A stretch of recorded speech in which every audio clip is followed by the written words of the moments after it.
Can I rant for a second?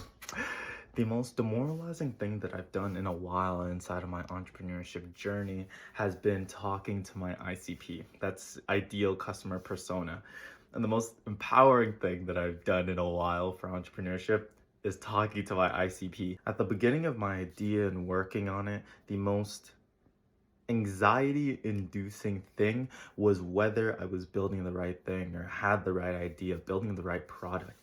And I had to go back to the drawing boards. And I decided, okay, I have this idea of what my solution should be, but I need to falsify all of my claims. I need to start from scratch and work in a way as if I've never come up with this idea, right?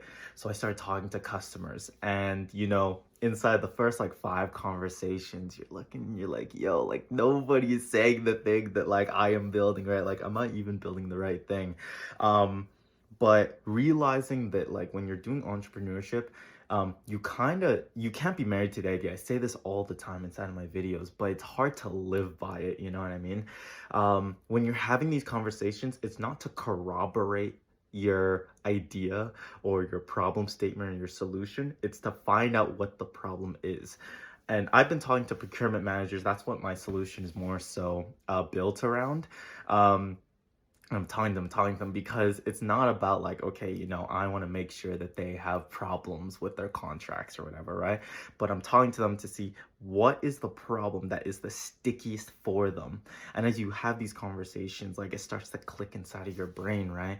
But this was incredibly tough. And I've been trying to live by the motto of be a find out founder rather than an entrepreneur. And I've done a video on that before last week. It's been scary, but it's also been so enlightening.